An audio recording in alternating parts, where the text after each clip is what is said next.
देखिए, अगर आप पेनी स्टॉक की बात करें तो बाजार में खबरों का जो सिलसिला है यह आपको लगातार चलते हुए नजर आएगा।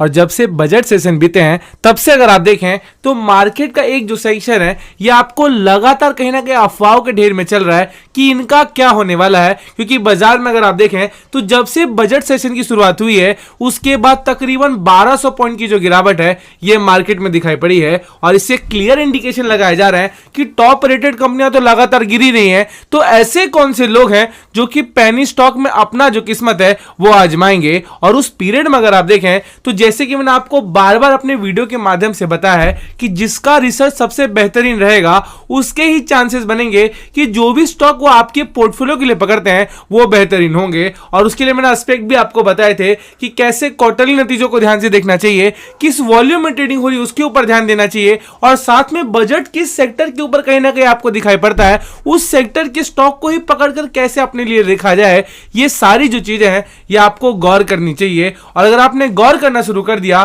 तो ऐसे आपको डेफिनेटली चांसेस बनेंगे कि बाजार में जो भी स्टॉक आप अपने पोर्टफोलियो के लिए पकड़ रहे हैं वो आपको बेहतरीन होते हुए दिखाई पड़ेंगे। और उन्हीं में अगर आप देखें तो दो ऐसे स्टॉक की चर्चा करूंगा जिस पर आपको अपना जो रिसर्च है ये कहीं ना कहीं बेहतर रखना पड़ेगा। तो ऐसे कौन से स्टॉक की चर्चा कर रहे हैं ये डिटेल में आपके सामने प्रेजेंट करना चाहूंगा। तो ये आपको पदम कॉटन यार्न लिमिटेड नजर आएगा और आपको इसके नाम से पता चलता है कि बाजार में एक टेक्सटाइल सेक्टर की कंपनी नजर आती हैं। और मैंने पहले भी कहा था कि बाजार में ट्राइडेंट की बात कर लें और ऐसी बहुत सारी कंपनियों की बात कर लें जिसमें एक कॉटन शब्द का वर्ड आता है या फिर ये टेक्सटाइल सेक्टर में कामकाज करती हैं। जब से चाइना के साथ हमारे इंपोर्ट बंद हुए हैं तब से अगर आप देखें तो ऐसी कंपनियों पर लगातार जोर डाला जा रहा है कि बाजार में स्वदेशी को कहीं ना कहीं डेवलप किया जाए। और उस पीरियड में अगर आप नजर डालें तो ये मात्र 91 पैसे का शेयर है। और मैंने आपसे पहले भी कहा है कि बाजार में अगर आप प्राइसिंग की बात करते हैं तो आपको उतना ही कैपिटल इन्वेस्ट करना चाहिए जितना डूबने के बाद भी अगर आप देखें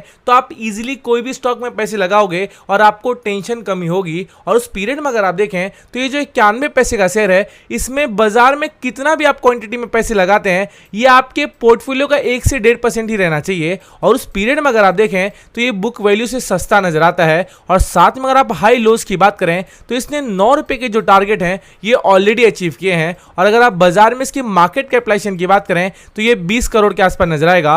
और साथ में अगर आप रिटर्न ऑन कैपिटल एम्प्लॉयड की बात कर लें या फिर रिटर्न ऑन इक्विटी को देख लें ये काफी पॉजिटिव नजर आते हैं। और यही बातें मैंने आपको बार बार समझाने की कोशिश की है कि बाजार में आप कोई भी स्टॉक को पकड़ते हैं उससे पहले उसका कैसे क्वार्टरली नतीजा चलता है उस पर ध्यान देना चाहिए। और साथ में एक कंपनी अगर आप देखें तो 14.3% का जो डिविडेंड है ये हर साल मार्केट में बांटती हैं। और यही जो पॉजिटिव चीजें हैं ये आपको वीडियो के माध्यम से मैं बताने की कोशिश करता हूं। और अगर आप इसके बाद भी कंफ्यूजन में रहते हैं कि मुझे कौन से स्टॉक खरीदने चाहिए या फिर कौन से स्टॉक के ऊपर मुझे कैसा रिसर्च करना चाहिए इसकी अगर आपको डिटेलिंग भी जाननी है तो मैंने टेलीग्राम का लिंक अपने डिस्क्रिप्शन बॉक्स में दे दिया है। आप डायरेक्ट क्लिक करके आप फ्री कंसल्ट में से कर सकते हो। उसके लिए अगर आप देखें तो आपका 1 से 2 मिनट का समय जाएगा। पर अगर आप बाजार में पैसे लगाने की बात करते हैं तो रिसर्च कितना होना चाहिए ये भी मैंने आपको एक्सप्लेन किया है कि जितना बेहतर आपका रिसर्च होगा उतने ही चूक के जो चांसेस हैं ये आपको बहुत ही कम नजर आएंगे।